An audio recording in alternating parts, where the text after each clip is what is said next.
Hello friends, मैं advocate Vijay Gupta from ITX consultancy. आज एक नए और इम्पोर्टेंट टॉपिक के बारे में आपसे डिस्कस करने जा रहा हूँ। हम में से बहुत सारे लोग ऐसे होते हैं कि जो शेयर्स की ट्रेडिंग करते हैं, शेयर्स को खरीदते हैं और बेचते हैं। तो उनके मन में एक डाउट चलता है कि जो ये इनकम शेयर्स के थ्रू हमें हो रही है, वो इनकम के कौन से वाले हेड में जाएगी, और अगर इस पर टैक्स बनेगा तो उस पर कितना टैक्स देना पड़ेगा, या अगर क्या ऐसे टैक्स पर कुछ छूट भी मिल सकती है। तो ये वीडियो आपके इन्हीं क्वेश्चन से रिलेटेड है। तो वीडियो अपने क्वेश्चंस के आंसर जानने के लिए वीडियो को शुरू से लेके लास्ट तक देखिएगा। और इसके अलावा क्या कहते हैं, अगर वीडियो पसंद आता है तो उसको लाइक करने के साथ साथ औरों के साथ शेयर भी करिएगा। चलिए स्टार्ट करते हैं। अगर कोई पर्सन अगर शेयर्स की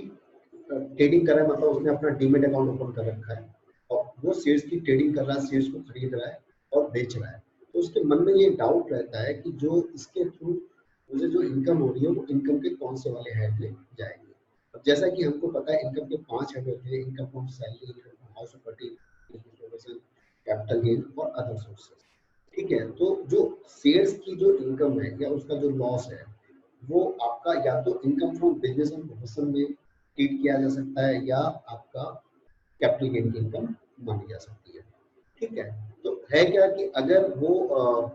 बिजनेस की इनकम मानी जा रही है, तो उस केस में क्या होगा, उसकी कैलकुलेशन कैसे करी जाएगी। आपने जो जो शेयर्स की सेल करी है, उसकी सेलिंग वैल्यू, और इसके अलावा जितने में वो खरीदा प्लस उसके जो भी खर्चे हैं, ब्रोकरेज या अदर एक्सपेंसेस हैं, वो सेल्स की वैल्यू से माइनस करने के बाद जो इनकम आएगी, एक तरह से बिजनेस की इनकम में ऐड करके, और एक उसे क्या होगा कि आपका नॉर्मल जो स्लैब रेट होता है उसके हिसाब से टैक्स की कैलकुलेशन उस पर कर ली जाती है। जैसे अप टू 2.5 लाख जो इनकम होती है, एग्जेम्प्ट होती है, उसके अगले 2.5 लाख के ऊपर आपका 5%, उसके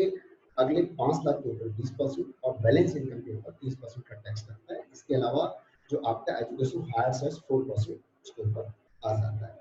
तो अगर इसे हम कैपिटल गेन की इनकम माने तो इसे कैसे ट्रीट किया जाएगा। तो कैपिटल गेन की इनकम मानने के लिए क्या होता है, अगर आप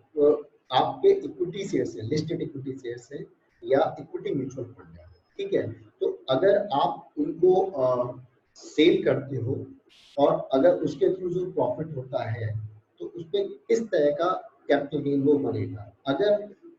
जो शेयर्स जो शेयर्स या म्यूचुअल फंड अगर अप टू 1 ईयर, अगर 1 साल के अंदर अगर उसे लेने के बाद बेच दिया जाता है, तो वो कहलाते हैं शॉर्ट टर्म कैपिटल एसेट्स। और उस शॉर्ट टर्म कैपिटल एसेट्स के थ्रू जो गेन होगा वो शॉर्ट टर्म कैपिटल गेन माना जाता है। और अगर उन शेयर्स को या उन म्यूचुअल फंड को 1 साल के बाद अगर बेचा जाता है, तो वो कहलाते हैं लॉन्ग टर्म कैपिटल एसेट्स, और उसके थ्रू जो गेन होता है लॉन्ग टर्म कैपिटल गेन कहलाता है। ठीक है, तो है क्या, अगर कोई भी जो लिस्टेड इक्विटी शेयर्स या म्यूचुअल फंड को सेल करने की जो प्रॉफिट हो रहा है, अगर वो लॉन्ग टर्म कैपिटल गेन हो रहा है, तो उस पर टैक्स की कैलकुलेशन कैसे करी जाती है। अगर क्या कहते हैं कि आपका 1 अप्रैल अगर 2018 से पहले की अगर हम बात करें, तो उस केस में क्या कहते हैं कि उस समय जो लिस्टेड इक्विटी शेयर्स या जो इक्विटी म्यूचुअल फंड के थ्रू जो जितना भी गेन होता था वो पूरा का पूरा एग्जेम्प्ट होता था। ठीक है, उसको कोई टैक्स नहीं लगता था। लेकिन 1 अप्रैल 2018 के बाद से क्या कहते हैं कि जो इसके ऊपर जो भी इनकम होती है वो पूरी तरह से एग्जेम्प्ट नहीं होती, बल्कि अगर गेन हो रहा है तो अप टू 1 लाख तक एग्जेम्प्ट होगा, और इसके ऊपर जितना भी होगा उसके ऊपर आपका 10% का tax plus 4% education higher cess calculate किया जाता है। ठीक है, अब होगा क्या कि इस पर कैसे इसकी कैलकुलेशन करी जाएगी। तो सीधा सा मैटर है कि आपने sales of listed equity shares लिए, जितने भी आपने जो शेयर्स हैं वो बेचे, उनकी सेलिंग वैल्यू आपने ले ली। ठीक है, इसमें से आपके जो भी transfer expenses, brokerage, other expenses वो माइनस किया, तो ये net sales of equity shares आ जाता है। और यहाँ पर less cost of equity shares, तो cost of equity share, cost of acquisition को यहाँ माइनस करने के बाद जो निकल के आएगा, अगर प्रॉफिट होगा तो कहलाएगा आपका लॉन्ग टर्म कैपिटल गेन या शॉर्ट टर्म कैपिटल गेन। और अगर sorry long term capital gain कहलाएगा, और अगर क्या कहते हैं कि अगर लॉस होता है तो आपका लॉन्ग टर्म कैपिटल लॉस बन जाता है। अब यहाँ पर अगर बात करें कि आपका लॉन्ग टर्म कैपिटल गेन की कंडीशन में कॉस्ट ऑफ इक्विटी शेयर्स कैसे कैलकुलेट करी जाती है, तो है क्या कि 1 अप्रैल 2018 के बाद अगर ये शेयर्स बेचे गए हैं तो है क्या कि 1 अप्रैल 2018 में जो जो भी इसकी fair market value in shares की चल रही थी, एक तो वो वैल्यू ले ली जाएगी, प्लस क्या कहते हैं जिस डेट में उन शेयर्स को बेचा गया है उस डेट में उसकी कुछ ना कुछ फेयर मार्केट वैल्यू चली होगी, ठीक है, इनकम टैक्स के अकॉर्डिंग। तो उसमें दोनों में जो भी वैल्यू हाई होगी वो उसकी प्रेजेंट कॉस्ट मानी जाएगी, कॉस्ट ऑफ एक्विजिशन माना जाएगा। मान लेते हैं कि अगर 15 जुलाई 2019 को अगर कोई शेयर्स बेचे जा रहे हैं, मान लेते हैं कि करीबन 250 का शेयर्स सेल किया गया, 250 रुपए का सेल किया गया, और क्या कहते हैं उस दिन जो उसकी मार्केट वैल्यू, जो फेयर मार्केट वैल्यू चल रही थी वो चल रही थी 150 रुपए चल रही थी, और जो 1 अप्रैल 2018 में जो इसकी वैल्यू थी वो मार्केट वैल्यू थी 25 रुपए।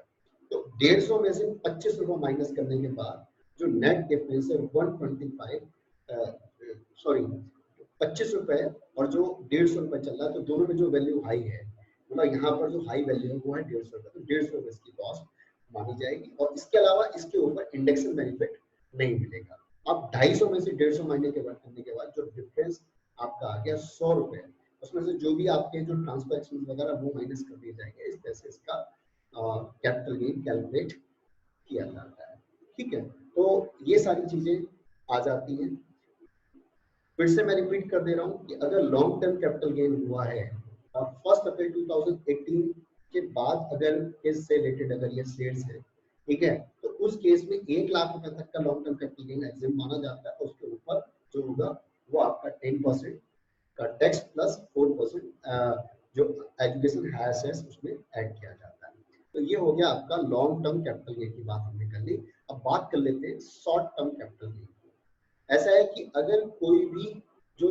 लिस्टेड शेयर्स जो आपका स्टॉक एक्सचेंज में जो ऐसे शेयर जो रजिस्टर्ड है वो आपका लिस्टेड इक्विटी शेयर्स कहलाते हैं, या जो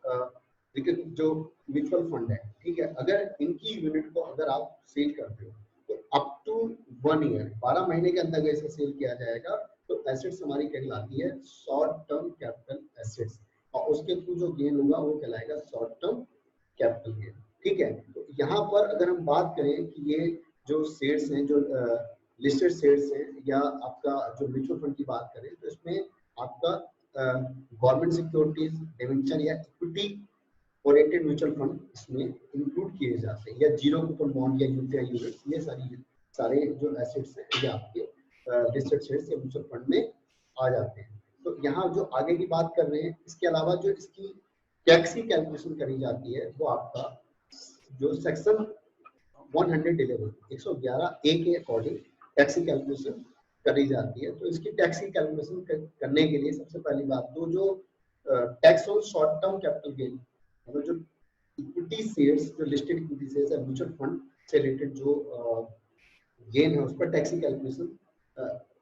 जो होगा कुछ स्पेशल, क्योंकि ये एसेट्स एक स्पेशल एसेट्स मानी जाती है, तो इसके ऊपर नॉर्मल स्लैब रेट नहीं लगता बल्कि स्पेशल स्लैब रेट लगता है, मतलब 15% का रेट इसके ऊपर अप्लाई किया जाता है। मतलब वैसे तो नॉर्मल अगर हम इनकम की बात करें तो अप टू 2.5 लाख तक एग्जाम, उसके ऊपर अगले 2.5 लाख का 5% ऐसे करके कैलकुलेट किया जाता है। लेकिन जो लिस्टेड इक्विटी शेयर्स या जो म्यूचुअल फंड है इससे रिलेटेड अगर गेन है उसके ऊपर जो, क्योंकि ये स्पेशल एसेट्स मानी जाती है, उसको रेट भी स्पेशल अप्लाई किया जाता है, 15% का रेट इसके ऊपर अप्लाई किया जाता है, ठीक है। तो 15% का इसके ऊपर रेट लगता है। इसके अलावा जो इस पर अगर हम टैक्स की कैलकुलेशन की अगर बात करें तो टैक्स की कैलकुलेशन कैसे करी जाती है, तो यहाँ पर जैसे हम बात कर रहे हैं आपका अगर एग्जाम्पल की हम बात करें तो एग्जाम्पल में आपका जैसे तो short term capital gain 3 lakh जो शेयर्स या म्यूचुअल फंड से रिलेटेड जो लिस्टेड इक्विटी शेयर्स है या म्यूचुअल फंड से रिलेटेड जो इनकम है वो 3 लाख का शॉर्ट टर्म कैपिटल गेन, और इनकम फ्रॉम अदर सोर्सेस है वो 2 लाख रुपए हम मान के चले, तो टोटल इनकम यहाँ पर 5 लाख रुपए आ जा रही है। तो अब जैसे 5 लाख रुपए की टोटल इनकम आ गई तो 2.5 लाख रुपए तक की इनकम एग्जेम्प्ट है, तो बचा इसमें से 2.5 लाख, ठीक है। तो अब इसमें क्योंकि ये जो 2.5 लाख हम ये मान के चल रहे हैं कि जो ये इनकम है ये शेयर्स की इनकम है, इसके ऊपर 15% का सीधे सीधे एक स्लैब रेट अप्लाई किया जाएगा, तो बस 37,500 रुपए का ये आपका टैक्स इसका बन रहा है। इसके अलावा जो रिबेट अंडर सेक्शन 87A की जो रिबेट है वो 12,500 का यहाँ बेनिफिट लिया जा सकता है। वो माइनस करने के बाद जो टैक्स बना वो बना 25,000। इसके अलावा 4% का जो सेस है एजुकेशन हायर सेस 4% मतलब करीबन 1,000 ये आ जाएगा। तो टोटल टैक्सेबल वैल्यू जो इसकी जो टैक्स लायबिलिटी जो खड़ी होती है, जो टोटल टैक्स जो पेबल आ जा रहा है वो आ जा रहा है 26,000 रुपए। इसके अलावा होता यह है कि आपका अगर कोई भी लॉन्ग टर्म या शॉर्ट टर्म कैपिटल गेन है इन शेयर्स, लिस्टेड इक्विटी शेयर्स या म्यूचुअल फंड के थ्रू, तो अगर है क्या कि अगर कोई शॉर्ट टर्म कैपिटल लॉस है तो उसे हम क्या कर सकते हैं कि अगर कोई शॉर्ट टर्म कैपिटल गेन है किसी और चीज से, तो शॉर्ट टर्म कैपिटल लॉस को शॉर्ट टर्म कैपिटल गेन की इनकम से एडजस्ट किया जा सकता है। शॉर्ट टर्म कैपिटल लॉस को शॉर्ट टर्म कैपिटल गेन के साथ एडजस्ट किया जा सकता है। अगर वो शॉर्ट टर्म कैपिटल गेन भी उसके लिए सफिशिएंट नहीं हो रहा है तो उसे क्या किया जा सकता है कि जो लॉन्ग टर्म कैपिटल गेन है उसके साथ एडजस्ट किया जा सकता है। लेकिन अगर वो जो गेन की अमाउंट है शॉर्ट टर्म या लॉन्ग टर्म कैपिटल गेन की amount short term capital loss को पूरा नहीं कर पा रही है, तो उस केस में उसको अगले 8 सालों तक कैरी फॉरवर्ड किया जा सकता है। मतलब अगले 8 सालों की जो इनकम होगी उसके साथ इसको क्या किया जा सकता है, एडजस्ट किया जा सकता है, लॉस को रिकवर किया जा सकता है। इसी तरह से लॉन्ग टर्म कैपिटल गेन को भी केवल जो लॉन्ग टर्म कैपिटल लॉस है उसे लॉन्ग टर्म कैपिटल गेन की इनकम से एडजस्ट किया जा सकता है। और अगर इस साल जो सिमिलर ईयर में अगर वो एडजस्ट ना हो पाए, सेट ऑफ ना हो पाए, तो उसे अगले 8 सालों तक कैरी फॉरवर्ड किया जा सकता है। ठीक है, तो अगर वीडियो आपको पसंद आता है तो प्लीज उसको लाइक करने के साथ साथ औरों के साथ शेयर करिए और साथ में सब्सक्राइब करने के साथ साथ जो बेल आइकन है उसको प्रेस करना ना भूलें, ताकि जो लेटेस्ट वीडियो है उनकी जानकारी आप तक पहुंच सके। इसके अलावा अगर आपके इससे रिलेटेड कोई भी डाउट अगर आते हैं तो वो उन डाउट की जो क्वारी है वो आप मेरा जो पर्सनल मोबाइल नंबर है 9625122106 पर कॉल करके अपने डाउट आप ले सकते हैं। Thank you.